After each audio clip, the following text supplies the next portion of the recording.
como fazer uma análise gráfica de uma ação? Então, existe aí a teoria de Down, que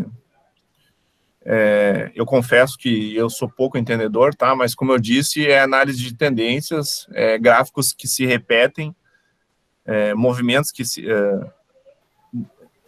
ocorre muitas vezes aquele tipo de movimento, e aí o analista ele verifica que naquele gráfico lá está a tendência de acontecer aquele movimento lá. Então, ele vai apostar que aquele gráfico vai sofrer aquela ação vai sofrer uma variação conforme a expectativa dele. E é importante lembrar que o mercado de ações as pessoas podem ganhar com a queda também, tá? É o que eu sempre falo, quando tem alguém ganhando, tem alguém perdendo. Então, às vezes, pode estar, o cara, ele pode, eles chamam de operar vendido. O cara aluga uma ação, ele aluga uma ação de alguém, é uma operação um pouco mais complexa, ele aluga uma ação de alguém e vende ela. E aí, ele vai ganhar na queda. Então, quando aquela ação cair, ele está ganhando. É uma coisa, meio complexo, tá? E aí nós temos os gráficos, existem algumas modalidades de gráfico. A mais interessante para quem quer fazer análise grafista é as candlesticks, ou gráfico de velas. No gráfico de velas, você pode analisar uma tendência diferente de movimento que existe no gráfico de linha. O gráfico de linha é simplesmente uma linha. O gráfico de candle, ele te mostra uma tendência ali, te mostra de uma forma melhor uma tendência. Agora, enfim, isso fica para outro momento, tá? Para explicar para vocês daí.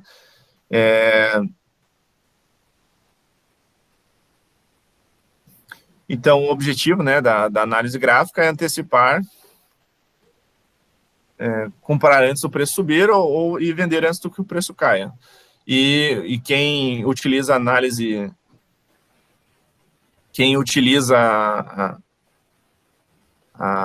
análise gráfica sempre vai buscar por ações que têm alta volatilidade. O que significa volatilidade? Volatilidade é a probabilidade daquela ação subir muito forte ou cair muito forte. Volatilidade é o que é muito volátil, né? Ela pode oscila demais. Então, tem muita gente comprando e vendendo, muita gente comprando e vendendo. Aquilo lá pode dar um salto ou pode dar um salto para cima ou para baixo. Mas existem também, como eu disse, né, mesmo sendo no mercado de renda variável, existem ações que são bem tranquilas. Tu compra as ações, elas variam um pouco ao longo do dia. Então, você compra uma ação que não é volátil, ela vai ser bem devagarzinho, e aí você vai se acostumando com aquilo. Daí, se você quiser se arriscar, você começa a ir para as ações mais voláteis. Eu vi ali que o Diego comentou também que o patrão dele utiliza análise grafista. O pessoal também costuma dizer, na análise grafista, chamam de swing trade e day trade. Swing trade então, quando você faz, chamam de trade, é quando você compra e vende, tá? Você compra e vende uma ação. Swing trade é quando você inicia uma operação que dura mais de um dia. Não importa o quanto ela vai durar, tá? Mais de um dia é swing trade. Você pode comprar ela hoje e vender daqui a um mês. É considerado swing trade. E existe a operação de day trade. Operação de day trade, como traduzir para o português, é operação realizada dentro de um mesmo dia. Então, o analista grafista, ele vai identificar identificar uma ação bem volátil, apostar se ela vai subir ou vai cair em um período menor que um dia, né? Dentro de um mesmo dia, vai apostar, e aí comprou lá, sei lá, de manhã e vendeu ela de tarde. Isso aí se chama de day trade. E é importante lembrar também que o day trade, vai incidir uma taxa muito maior de imposto de renda. aliás, todas as operações que são day trade, elas incidem imposto de renda. As operações de swing trade, não. Então, isso é uma vantagem, é uma desvantagem tu realizar day trade, tá? Então, aquelas pessoas que querem lucros muito rápidos, fazendo day trade, fazendo operações malucas, assim, digamos, elas ainda por cima têm que pagar imposto de renda muito maior. Fala, Yarita. Eu de novo, eu e a minha curiosidade. Não, eu não estou rindo por causa disso, eu estou rindo porque Arthur, fala aí, Yarita, já pegou a intimidade da professora Cristina. Fala aí, Yarita. Yarita, então vamos lá. Eu achei interessante essa parte também dessa como fala, gráfico de velas, né? E o termo em inglês ali, agora me perdi um pouco. Mas assim, você acredita que foi talvez, não sei se teriam naquela época se teria esses gráficos, mas eu ia citar um pouco a Bolsa de 1929 que deu a queda. Teria algo a ver os investidores conseguiram, como você disse, que tem pessoas, né, que nessa queda sempre tem alguém que ganha. Então, eu, na minha, assim, dos estudos de história, eu creio que isso aconteceu para um grupo de pessoas ganharem muito, muito, muito em cima. Bom, na verdade...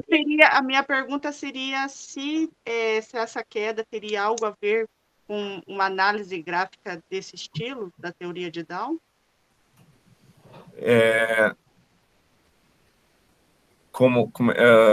Na verdade, eu vou te dizer, em 1929, eu nem sei como é que eles faziam as análises, tá? Eu sei que a teoria de Down é mais antiga do que 1929, mas não sei, não existia computador naquela época, então não sei bem como é que eles faziam, tá? Mas é como eu disse, né? Tem alguém perdendo e tem alguém ganhando. E mesmo como é que se diz assim, mesmo que, digamos assim, todo mundo vendeu as coisas quando caiu lá embaixo, aqueles que compraram lá embaixo tiveram paciência de esperar das coisas voltarem ao normal, sempre vão se dar bem. Não sei se eu respondi a tua pergunta, se era bem isso que tu queria... Na verdade, assim, eu entendi, que, claro, na época não teria um computador, tal, para ver essas... Mas já existia essa análise ali, deixa eu botar no Google ali. Isso a gente, tipo, fica, nessa parte fica curioso, como é que certas pessoas conseguiram ganhar, como assim, uma coisa que ficou, né, na história, assim, né, uma grande, muitas pessoas desempregadas, pessoas que se suicidaram, foi um pânico geral, né, então, essa era a minha, talvez, minha curiosidade seria isso, se eles conseguiram, talvez, com essa teoria, as pessoas que conseguiram ganhar dinheiro em cima disso, né? Sim. Seria essa mais ou menos a minha pergunta. Hoje a Bolsa já está muito mais democrática, digamos, hoje, assim, hoje ela está mais parecida com uma feira do que antigamente. Há não muitos anos atrás, tá, teve um caso aqui na Bolsa Brasileira, teve um cara... não me lembro agora qual era a nacionalidade dele. Se tu botar no Google ali, o cara é bem famoso ainda, acho que ele ainda é vivo. Ele já era milionário e tal, e ele veio aqui para o Brasil e começou a manipular totalmente a Bolsa de Valores. E naquela época, inclusive, existia a Bolsa de Valores do Rio de Janeiro e a Bolsa de Valores de São Paulo. E aí ele começou a manipular tanto a Bolsa do Rio de Janeiro e tal, ele fazia movimentos em que ele, como é que se diz assim, ele fazia os preços subirem, né, das coisas dele, das ações dele, e aí quando estava lá em cima ele vendia. Então ele manipulava totalmente. Hoje já existem, né, diversos mecanismos para que isso não aconteça, existem diversas seguranças, como se diz, e tanto que isso veio, ele manipulou e tal, foi descoberto, ele foi processado, e depois a Bolsa de Valores de São Paulo meio que bloqueou ele, assim, não deixou ele fazer, a do Rio de Janeiro meio que, e a do Rio de Janeiro foi deixando, aconteceu, tanto que aconteceu, a Bolsa de Valores do Rio de Janeiro depois veio a fechar, né, e ficamos só com a de São Paulo. Também por causa desse caso que enfraqueceu, enfraqueceu a Bolsa, porque ela não tinha credibilidade, né, o cara fazia o que ele queria na Bolsa de Valores, então, mas existem, tá, e existem mecanismos, existe gente por trás aí, às vezes, hoje eu não sei, assim, se existe mais, quer dizer, acredito que sempre existe o que a gente chama de informação privilegiada, que é alguém, às vezes, que está dentro da empresa, que tem uma informação que é confidencial, que não poderia vazar, e aquela informação é valiosa, e ele passa para alguém que não poderia, e alguém ganha com aquilo. Bom, manipulação de mercado, eu não sei se existe hoje, né? Mas existe travas para isso, segurança. Não deveria existir, né? Mas a gente nunca sabe. Cada vez mais está se modernizando e modernizando as coisas para que isso não aconteça. Entendi. Obrigada, viu? De nada. Sempre esclarecendo as nossas dúvidas aí.